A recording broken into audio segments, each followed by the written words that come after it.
안녕하세요. 오늘도 사연살롱을 찾아주셔서 감사합니다. 저는 30대 중반의 나이에 9살 연하 남편과 결혼했다가 2년 만에 이혼하고 다시 싱글이 된 여성입니다. 30대 중반의 나이에 재혼도 아닌 초혼을 했으니 결혼이 늦었다고 하면 꽤 늦은 편이었는데 사실 그런 데는 나름의 이유가 있었어요. 제가 20대에 청첩장까지 다 돌리고 파혼을 한 경험이 있거든요.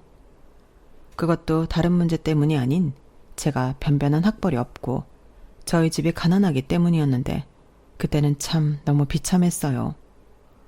파혼한 남자친구는 연애도 꽤 오래 했고 둘 다 20대 혈기왕성한 나이인 만큼 조금 과장해서 서로 목숨 걸고 열렬히 사랑했는데 파혼할 때는 그런 사랑도 아무 소용이 없더라고요. 아니 오히려 믿었던 그 남자의 배신 때문에 상처만 더 깊었는데요. 그 남자 엄마는 사실 처음부터 내키지 않았는데 그래도 자기 아들 때문에 억지로 결혼을 시키려고 하다가 저 같은 애를 며느리로 들일 바에는 자기 아들 총각 귀신 만드는 게 낫다고 그 남자의 어머니가 그러셨는데 저는 그럼에도 불구하고 무슨 자신감인지 당연히 남자친구는 제 편을 들어줄 거라고 믿었어요. 그런데 처음에는 제 편인 것처럼 우리 엄마가 왜 그러는지 정말 모르겠다. 자기야. 일단 나만 믿어. 나는 무슨 일이 있어도 자기랑 결혼할 거야. 우린 벌써 청첩장까지 다 돌렸잖아. 라고 했는데 시간이 길어지면서 나중에 저에게 최종적으로 한 말은 미안하다는 말이었어요. 자기는 자기 엄마를 거스르고 저랑 살 자신이 없다고 구차한 변명을 하더라고요. 그리고 하늘이 무너진 것 같은 고통 속에 살던 어느 날 그 남자가 저에게 이별 통보를 하기 전에 조건 좋은 여자랑 중매로 만났다는 사실을 알게 되었는데 결국엔 그 남자도 자기 엄마랑 똑같은 사람이었더라고요. 그 여자가 저보다 낫다고 생각했는지 그 남자는 구차한 변명을 하며 환승이별을 했고 저희가 결혼하기로 한 날 제가 아닌 그 여자랑 그 남자가 식을 올렸는데 그때는 어린 마음이 그랬는지 살고 싶지 않았어요. 그 남자의 마음이 변한 것도 용납이 되지 않았고 내가 있어야 할 그 결혼식장에 다른 여자가 내 남자친구의 팔짱을 끼고 버진로드를 걷는다는 것도 받아들일 수 없었는데요. 그러면서 엉뚱하게도 엄한 화살은 저희 부모님에게 향했어요. 나는 왜 하필이면 이런 가난한 집에 태어나 사랑하는 사람한테 버림까지 받아야 하나. 환경을 탓하고 부모님을 원망했는데 20대라고 몸은 성인이었지만 속은 덜 자란 아이가 그대로 있었죠. 그러니 저 때문에 저희 부모님도 많이 속상해하시고 상처도 받으셨을 텐데 그걸 모르지 않던 저는 앞으로 내 인생엔 결혼 따위는 생각도 하지 않으리라 다짐하며 그저 가난에서 벗어나고 싶어 발을 동동거리며 돈을 벌었어요. 100만 원을 벌면 10만 원 쓰고 구심하던 저금하던 게 바로 저였는데 제가 당시는 미용 보조 일을 하다 그제야 조금씩 손님을 받기 시작한 초보 디자이너였거든요. 디자이너는 월급제도 있지만 제가 일한 곳은 가게와 수익을 나누는 형식이었는데 지금은 많이 개선되었다고 하지만 저 때만 해도 디자이너라 함은 겉은 화려해 보여도 빈익빈 부익부가 상당했어요. 하지만 어느 누구도 내가 돈을 많이 못 번다고 그걸 티내고 싶어하는 디자이너는 없었는데 그러니 버는 것보다 쓰는 게 더 많은 사람들도 제 주변에 많았어요. 그리고 저는 그렇게까지는 하지 않았지만 손님 자체가 별로 없는 디자이너라 이것저것 다 떼고 나면 정말 100만 원 겨우 챙겨갔는데 그래도 저는 티끌 모아 태산이 정말로 있다는 걸 증명하려 했죠. 그렇게 돈을 벌어 부자가 된다면 더는 아무도 저를 무시하고 상처 주지 못할 거라 믿었는데 저도 남부럽지 않게 떵떵거리며 살고 싶었어요. 지금은 10만 원으로 겨우겨우 살지만 나중엔 명품도 사고 자기 관리에 돈도 많이 쓰고 좋은 차도 타면서 제 인생을 지금 있는 위치보다 더 나은 곳으로 옮겨놓고 싶었는데요. 그렇게 일을 악물고 하루에 14시간 일을 하니 이렇게는 아니다 싶었던 부모님이 처음이자 마지막으로 대출까지 받아 저더러 가게를 차리라고 하셨어요. 아마도 딸이 결혼 문턱까지 갔다 가난한 집 딸이라는 이유로 파혼을 당해 제가 돈에 더 집착하고 자기 인생도 못 살고 있다 겁을 먹으신 것 같았는데, 하지만 저도 염치가 있지 그 돈을 차마 덥석 받을 수는 없었어요. 이게 무슨 돈이야? 엄마 아빠가 무슨 돈이 있어서 이런 큰 돈을 주는 거야. 됐어, 내가 벌면 돼. 아니야, 이 돈으로 너 가게 내. 남 밑에서 일해서 언제 돈을 버니? 네가 그랬잖아. 네 손에 들어오는 돈이 너무 적다고. 그러니까 그러지 말고 이제 네 가게 해. 얼마를 벌어도 네가 고생한 건데 네가 다 가져야지. 그래도 괜찮아. 우리도 한 번은 자식 위해서 뭐라도 하고 싶어. 그래야 부모지. 엄마 아빠도 이 돈 넣어줘야 다리 뻗고 잘 수 있을 것 같아서 주는 거야. 정말? 그럼 정말 나 이 돈 받아도 되는 거야? 저는 순간 엄마 아빠의 마음이 고스란히 느껴져서 목이 메어 그 이후에는 아무 말도 하지 못했어요. 그리고 그 돈이 너무 소중해서 돈에 대한 집념이 더 많이 생겨났는데, 그래서 부모님이 주신 돈과 제가 그동안 모은 돈, 거기에 빚을 조금 내서 저는 처음으로 동네 미용실이긴 했어도 제 가게를 차렸어요. 물론 첫술에 배가 부를 수는 없었기에 가져가는 거 하나 없이 대출금, 월세, 공과금 내기 급급했는데, 그래도 이 모든 시간이 자립을 하기 위한 시간이라고 생각하며 인내했던 저는 1년 뒤 조금씩 돈을 모을 수 있었어요. 그렇게 한 달에 한 번 쉴까 말까 하며 하루에 16시간씩 일을 하며 5년을 간뒤니 저는 드디어 제가 바라던 생활을 할 수 있게 되었는데요. 일단 5년이 지나고 저는 목도 좋고 규모도 넓혀서 가게를 이전했고 직원도 3명이나 두고 대표 원장이 되었죠.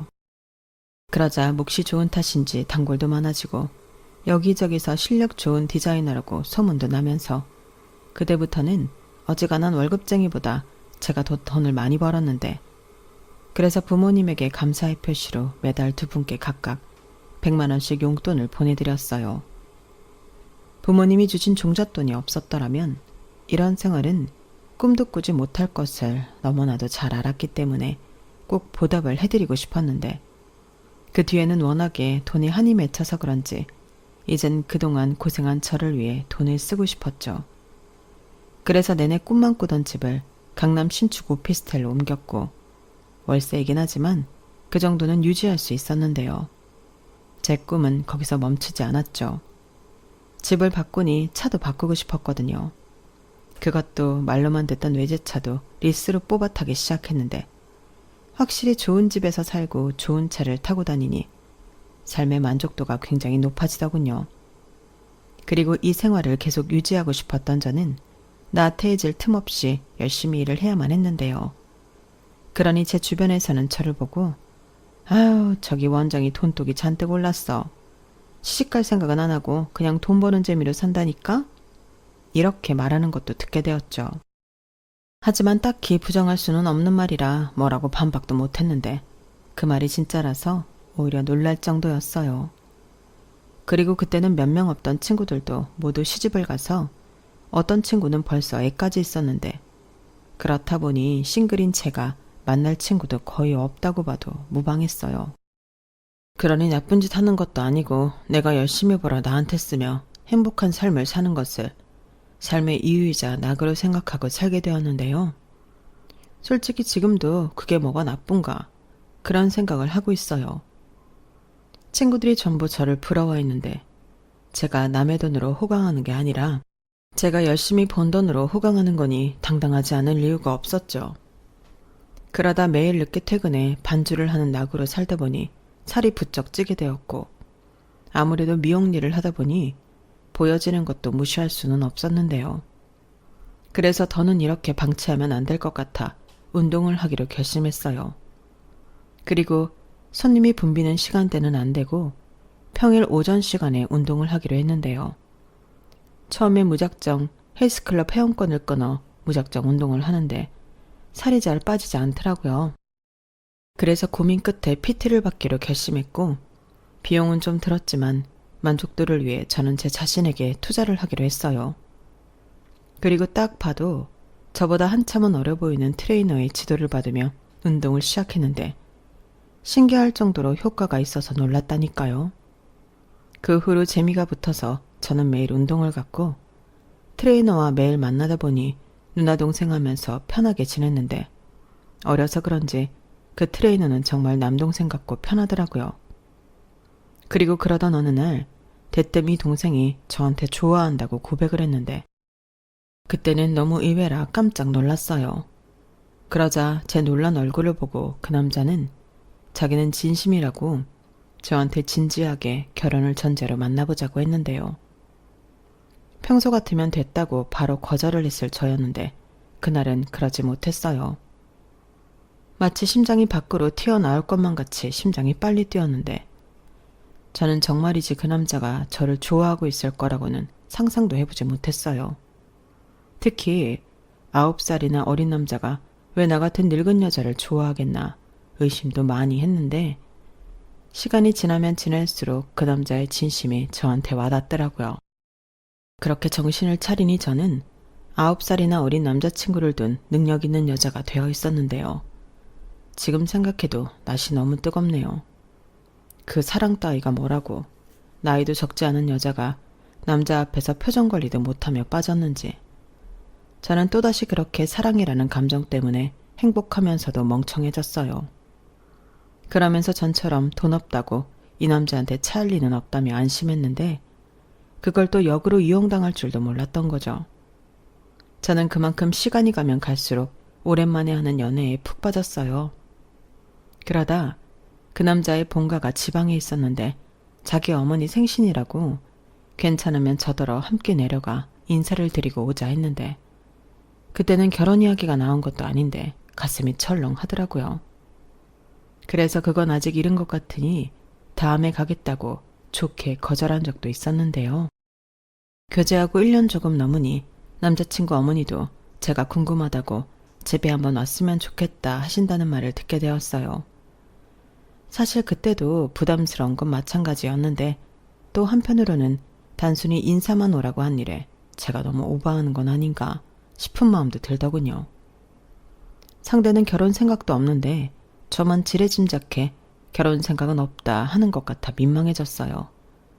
그래서 그때는 알겠다고 인사를 드리러 가자 하고 당일이 되었는데 매일 편한 복장만 보다 잘 차려진 그 남자의 모습에 저는 한 번 더 심쿵하게 되었어요. 아무래도 키도 크고 몸도 좋은데 잘 차려입기까지 하니 사람이 완전히 달라 보이더라고요. 그리고 그렇게 모처럼 저도 가게에 휴가를 내고 남자친구와 드라이브 겸 남자친구 본가에 가서 인사를 드렸는데 제가 9살이나 많다는 걸 아신다는 부모님은 걱정과 달리 저를 참 예뻐해 주셨어요. 자기 아들 만나줘서 고맙다. 생각보다 제가 관리를 잘해서 동안이라 당신 아들이랑 나이 차이가 나는 줄도 모르겠다 등 저를 신경 써주시는 말씀도 잊지 않고 해주셨는데요. 그러다 덜컥 남자친구 어머니가 그러셨어요. 둘이 교제한 지도 1년 넘었으면 시간 끌 필요 없이 결혼까지 생각해봐. 나는 둘이 같이 있는 모습을 봐서 그런지 둘이 빨리 결혼했으면 좋겠네? 당신은 어때? 우리 예비 며느리 참 곱지? 미용 일을 해서 그런가? 아주 멋쟁이야. 나도 염색이라도 좀 하고 올걸. 이렇게 말씀하시는데 저는 깜짝 놀랐어요. 하지만 정작 남자친구는 놀라지도 않고 저만 좋다고 하면 결혼하고 싶은 마음이 진적부터 있었다고 하는데 이게 참 좋기도 하고 당황스럽기도 해서 어지러울 지경이었어요. 그래서 그저 어색하게 웃고 글쎄요 하며 생각해보겠다는 말만 하고 자리에서 일어났는데 저희 부모님에게 이 이야기를 하니 너무 좋아하셨어요. 그러게 배필은 다 있는 거라고 하시며 저더러 망설일 필요 없으니 결혼을 하라고 하셨는데 저는 어떻게 해야 할지 고민이 많았어요. 지금이야 콩깍지가 씌어서 9살 나이 차이도 별게 아니라고 생각하겠지만 결혼 후엔 서로 안 이쁜 구석도 보고 그럴 텐데 저는 자신이 없더라고요. 하지만 이젠 다 글렀다 생각했던 딸이 결혼할 수도 있다는 희망에 부모님은 너무 좋아하셨고 당신들도 제 어린 남자친구를 한번 보고 싶다며 집에 초대하셨는데 남자친구가 이 말을 듣고 너무 가고 싶다고 어린아이처럼 방방 뛰었어요. 그래서 우리 부모님 보여주는 거야 상관없겠지 싶은 마음에 저는 남자친구를 데리고 집에 갔는데요. 저희 부모님이 그렇게 활짝 웃는 모습을 그날 처음 봤어요. 그때 왜 그리 마음이 심란하던지. 저는 다 잊고 돈 버느라 정신없이 살았는데 우리 부모님은 내 파온 후 딸이 이대로 혼자 늙어 죽을지도 모른다는 걱정 속에 살았구나. 몰랐던 부모님의 마음을 알게 되었어요. 그때는 저도 마음이 많이 속상했어요. 결혼 그게 뭐라고. 그런 마음이 들면서 할 수 있으면 할까 하는 생각을 하게 되었는데 그때까지 남자친구와 만나면서 저는 저에게 전적으로 맞춰주는 남자친구를 높게 평가하고 있었어요.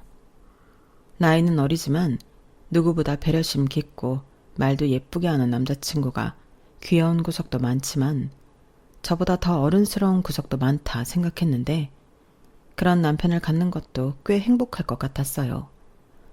생각을 바꾸니 마음도 따라 그렇게 변하더라고요. 그리하여 저희는 양가에 인사도 드렸겠다. 결혼을 긍정적으로 생각하게 되었고 남자친구는 자기가 준비한 프로포즈 반지라며 저에게 이벤트도 해주었는데 살면서 이런 날이 나한테도 일어날 수 있구나. 그날은 나이랑 상관없이 감동을 받아 펑펑 울었어요. 그리고 남자친구가 끼워준 반지를 보며 나도 날 버리고 다른 여자랑 결혼한 그놈 못지않게 사랑받고 단란한 가정을 꾸려보겠다 하는 각오를 하게 되었는데요. 결혼 준비는 2번째였지만 역시나 쉽지 않았어요. 오히려 그때랑은 뭐가 이리도 많이 변했는지 더 복잡하고 돈도 더 많이 드는 것 같았는데 그래도 그때까지는 제법 많이 벌고 있었기 때문에 그 정도는 기꺼운 마음으로 부담할 수 있었어요. 하지만 그렇다고 아주 아무런 문제가 없던 건 아니었는데 예상은 했지만 남자친구가 나이도 그렇고 사회 경험이 별로 없어서 모아놓은 돈이 많이 없더라고요. 거기에 남자친구는 제가 살고 있는 오피스텔과 차가 제 소유의 것으로 알고 있었어요. 그래서 결혼하면 단순하게 자기가 몸만 들어오면 될 줄 알았던 남자친구였는데요. 오히려 제가 집이 월세고 차가 리스라는 말을 하자 몰랐다며 깜짝 놀랐어요. 하긴 제가 연애하면서 굳이 이야기할 필요가 없으니 말을 하지 않았는데 제가 하고 다니는 것도 그렇고 PT를 평일에 받고 있었으니 제가 자기 생각에는 나이도 있고 부를 많이 축적해 놓은 골드미스로 알고 있었던 것 같았어요. 뭐 그렇게 봐줬다면 고맙긴 한데 문제는 이 남자가 혹시라도 제가 돈이 많아 보여 좋았나? 이런 생각을 하니 머릿속이 복잡해지더라고요. 그러니 제 표정에서 그런 불안한 마음을 읽었는지 남자친구는 저에게 이렇게 말했는데요. 자기야, 자기가 무슨 생각을 하는지 알 수는 없지만 이건 알아줬으면 좋겠어. 내가 자기 돈 보고 만나는 거 아니다. 나 그렇게 막 나가는 놈 아니야. 물론 나는 자기가 돈도 많고 자기 관리도 잘하고 그런 모습이 멋있고 동경했으니까 좋아한 건 맞는데 그것 때문에 접근했다거나 그렇게 생각은 하지 않았으면 좋겠어. 그래도 자기 내가 월세 살고 있고 차도 리스라고 해서 실망한 건 맞잖아. 그거야 실망이 아니라 몰랐으니까. 그리고 그것도 내 잘못이지. 물어보지도 않고 당연히 자기 거일 거라고 생각했으니까. 그런데 지금은 아니야. 자기가 벌어서 자기가 쓰는 거고 어떻게 쓸지는 자기 자유잖아. 그런 오해를 하게 해서 내가 더 미안해. 나야말로 자기가 실망했을 거라 생각했는걸.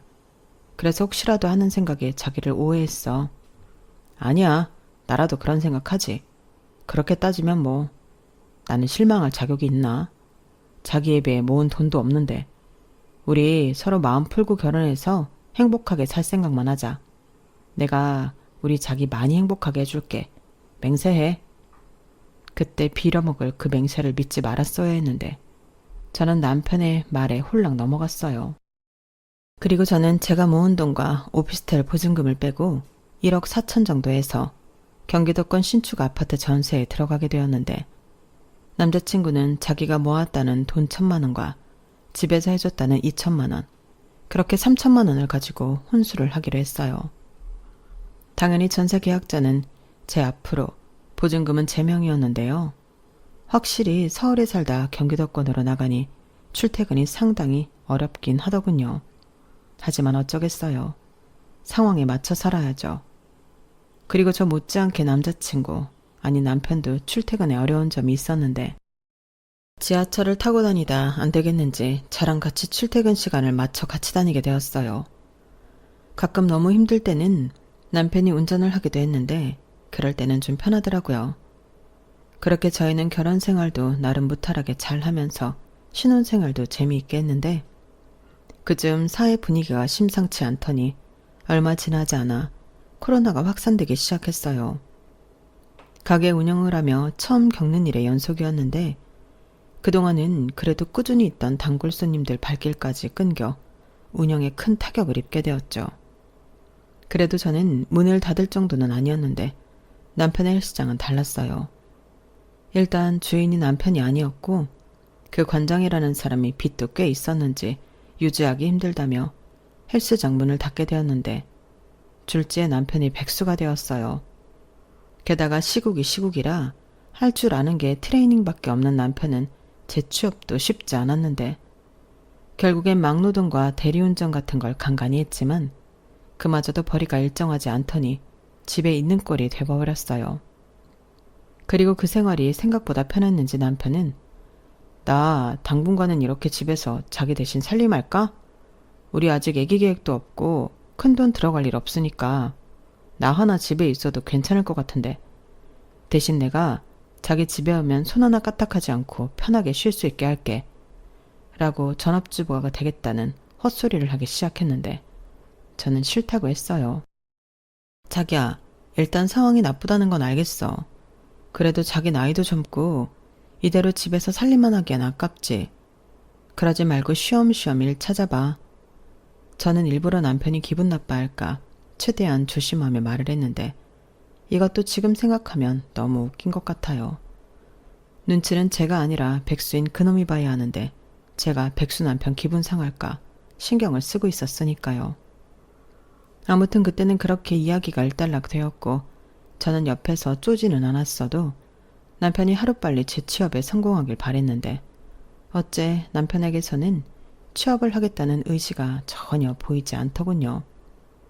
게다가 살림은커녕 집에서 게임만 하는 남편의 모습이었는데 제가 늦은 시간 퇴근하고 집에 들어가면 남편은 설거지도 하지 않아 싱크대에 라면 먹은 것이며 이것저것 설거지거리가 한가득 쌓여 있었어요. 그리고 트레이너로 몸 관리에 신경 쓰던 모습은 어디로 가고 배만 볼록 나오는 등 한심하기 짝이 없었는데 내가 남편을 데리고 사는 건지 큰아들을 데리고 사는 건지 분간이 안 되더라고요. 가뜩이나 가게도 예전처럼 되지 않아 스트레스를 받고 있었는데 집에 오면 남편이 저러고 있으니 저는 더 열받을 수밖에 없었고 그 즈음부터는 전에 하지 않았던 부부싸움도 많이 하게 되었는데 남편은 마치 저를 잔소리 심한 엄마로 아는 것 같았죠. 그렇게 조금씩 삑다선을 타기 시작한 남편은 심지어 저에게 장을 봐놓고 가라, 배고프니 배달을 시켜줘라 등등 요구사항이 많아졌는데 제가 자꾸 그런 요구사항을 들어주면 일자리를 더 찾지 않게 될까 싶어 저는 남편의 요구사항을 들어주지 않았어요. 그러자 이 어린 놈의 남편이 자기 집에 전화해 엄마 나 10만 원만 나 반찬 좀 보내줘 이런 정신 나간 말을 한 것 같았고 시어머님은 자기 아들이 직장에서 잘려 실업자 신세라는 걸 알고 계셨지만 그런 아들이 안쓰럽다며 저더러 신경을 더 써줘라 하셨는데 황당했죠. 자고로 남자는 집에서 길을 펴고 살아야 나가서도 길을 펴고 하는 일마다 잘 된다. 내 아들 집에서 논다고 구박하지 마. 그럼 못 쓴다. 그리고 우리 아들 쉬는 김에 집에 갔다 왔다 편하게 하게 네가 타는 차도 좀 주고. 너는 지하철 타고 다니면 되잖아. 요즘 손님도 가게에 별로 없다며. 그럼 쉬엄쉬엄 대중교통 타도 되겠네. 이렇게 말씀하셨는데 순간 내가 무슨 말을 들은 건가. 저는 제 귀를 의심했어요.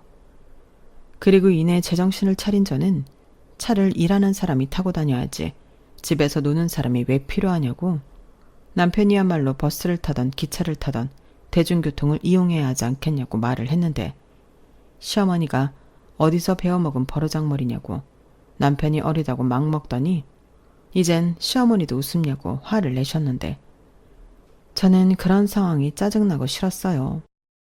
일단 남편부터가 정신을 못 차리니 이런 문제가 계속된다는 생각을 지울 수가 없었는데, 그러다 또 뭔 수로 알았는지 제가 친정에 돈을 보내드리고 있다는 사실에 남편이 혼자 뒤집어졌어요. 그때 당시는 시국 탓에 수입이 들어 친정에 50만 원씩 100만 원을 매달 보내드리고 있었는데, 제 통장을 뒤진 건지 제 아이디로 인터넷 조회를 해본 건지 왜 시댁이랑 친정을 차별하냐고 아주 입에 개거품을 물더라고요. 그러면서 자기 집에도 똑같이 100만 원을 매달 입금하라고 저에게 명령까지 했는데, 저도 그때 이성의 끈이 뚝 하고 끊어졌어요. 내가 번 돈으로 우리 부모 용돈 챙겨드리는데 네가 뭔 참견을 하냐. 저도 사납게 쏘아붙였는데, 저는 남편이 자존심이 상할 것을 알고 있었지만 일부러 그럼 너도 벌어서 용돈 보내드려 라고 남편 속을 긁었는데, 그렇게라도 남편이 자극을 받거나 제가 저희 부모한테 용돈 드리는 걸 문제 삼지 않길 바랬어요. 하지만 남편은 지금 자기 백수라고 무시하는 거냐며 더욱 열폭하기 시작했고, 자기는 지금 자기 집에 돈을 안 보내줘서 뭐라고 하는 게 아니라 왜 양가를 차별하냐고 저에게 불만을 얘기한 거라고 했는데, 그러면서 한다는 말이 정말 어이가 없었어요. 우리 결혼할 때 장인 장모님은 한 푼도 안 보태셨잖아. 대신 우리 집에서는 2천만 원이나 보탰어. 그럼 용돈을 들여도 우리 부모한테 줘야지. 왜 엄한 사람들이 돈을 받아? 이렇게 말했는데, 하마터면 그 동그란 뒤통수를 3개 칠 뻔했죠. 그래서 저도 지지 않고 말했어요. 두분 뭐 입이 없나요? 말 잘했다. 그럼 우리 하나하나 다 따져볼까? 그래서 자기는 자기 1,000만 원, 부모님이 2천만 원에서 3천 가지고 왔지. 근데 나는 모아놓은 거랑 보증금 빼서 1억 4천 가져왔어. 그리고 내 가게 차릴 때 우리 부모님이 5천만 원 해줬고, 그걸 기본으로 지금 가게가 있는 거야. 그런데 내가 지금 우리 부모님이 우리 결혼할 때 돈 안 보탰다고 시댁만 챙기는 게 맞아?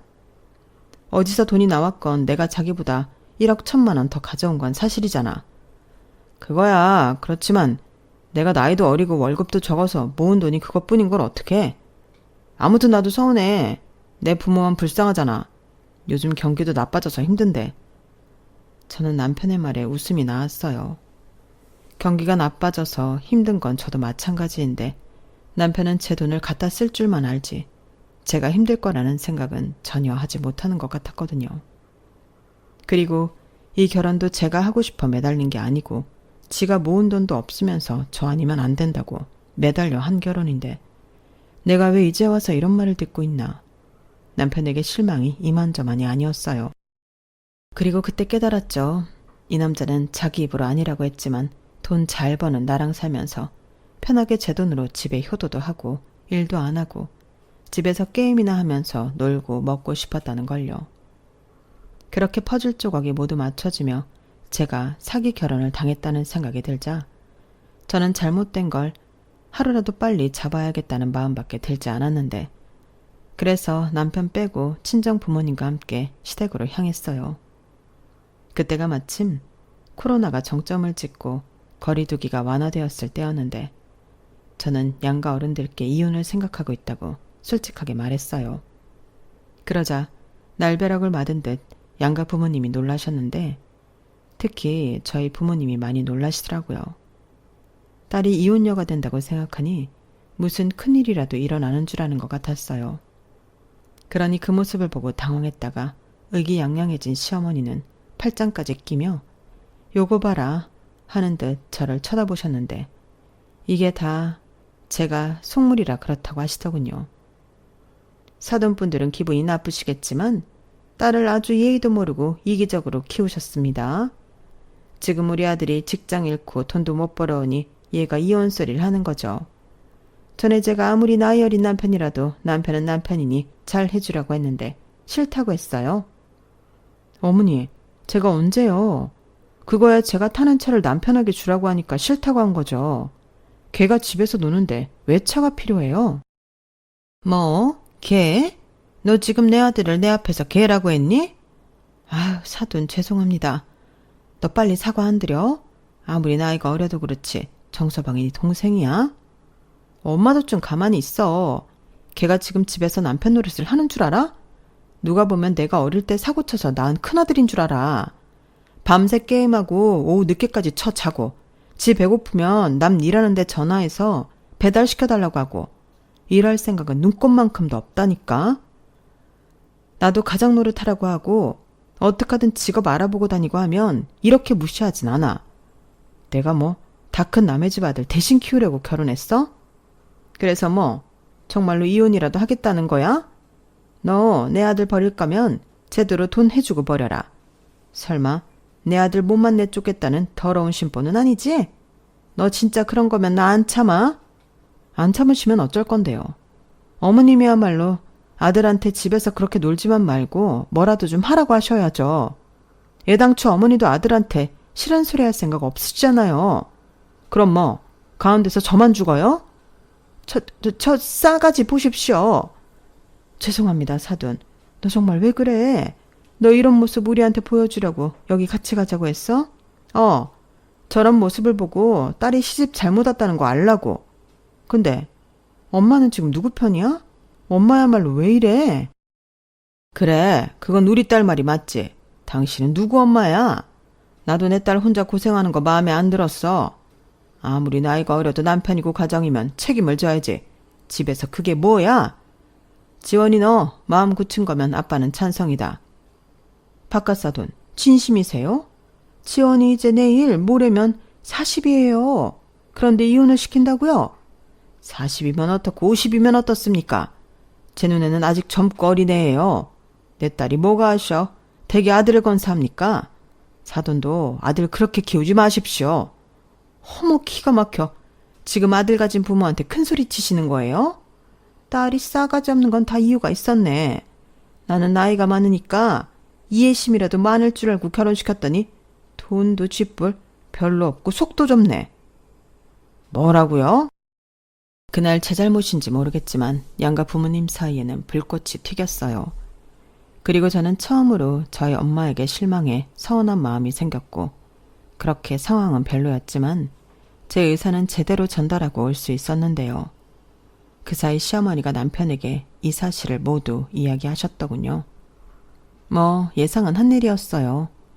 그런데 무슨 생각을 하고 있는 건지 남편은 그날 집에 들어오지 않았고 다음날 사족 보행을 하며 술이 떡이 되어 집에 들어왔는데 그때는 집단에 이혼 소리가 나오니 심란해서 저러나 싶었죠. 하지만 이내 남편놈의 시커먼 속을 들을 수 있었는데요. 그 계기는 백수주제에 제 카드를 훔쳐가서 단란주점에 200만 원가량을 긁고 온 거였어요. 당연히 저는 금액과 사용처를 보고 화가 머리 꼭대기까지 났어요. 그래서 카드를 뺏고 따져 물으니 자기가 한턱을 냈다고 짜증나는 말만 골라 했는데 자기가 그렇게라도 해야 체면이 서는 걸 어쩌냐고 도리어 화를 내는 거 있죠. 지금 내 친구들은 몇 살 여자 만나는 줄 알아? 전부 20대 여자 만나고 있어.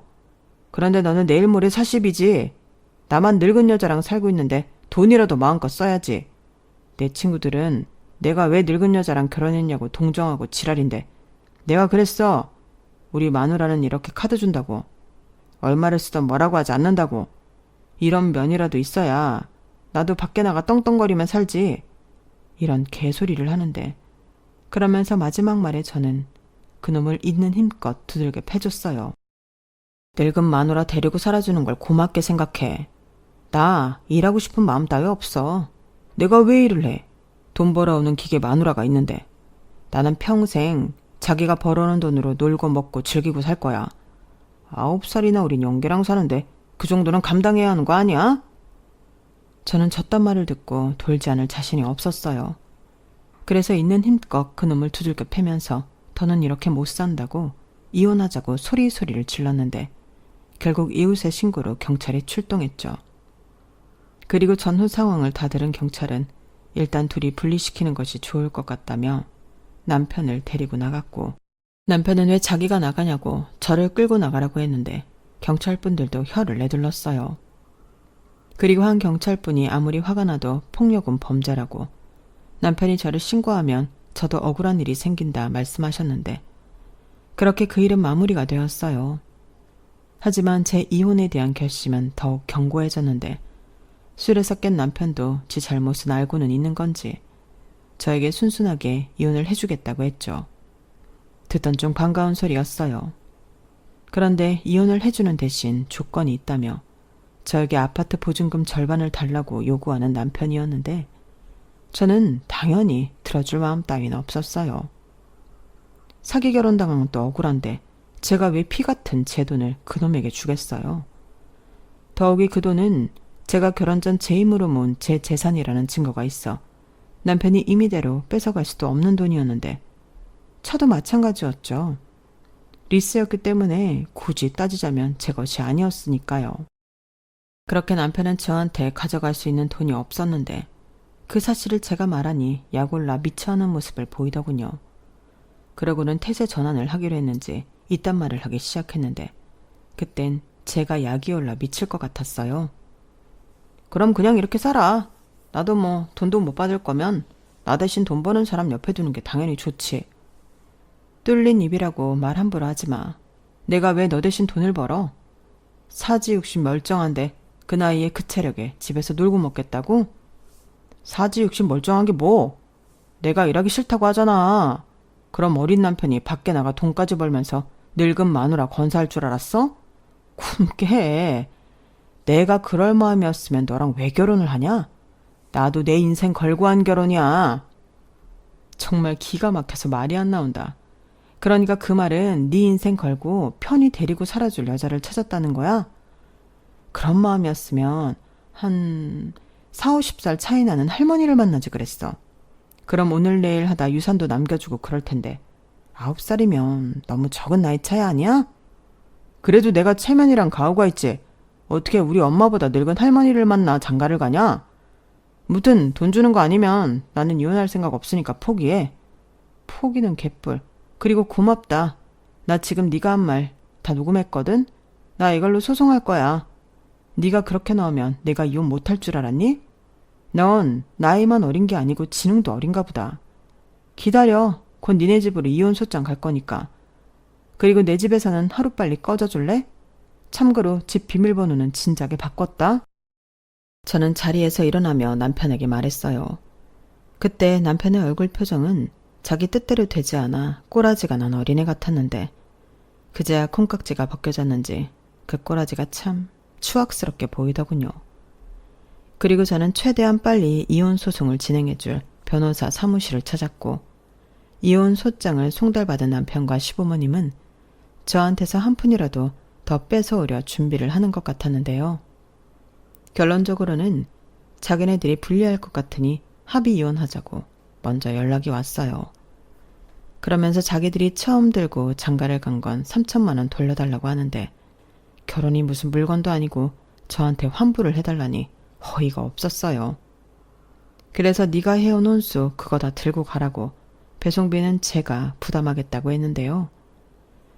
결국 남편 쪽은 그 혼수 가정 가구받고 제 인생에서 떨궈져 나갔습니다.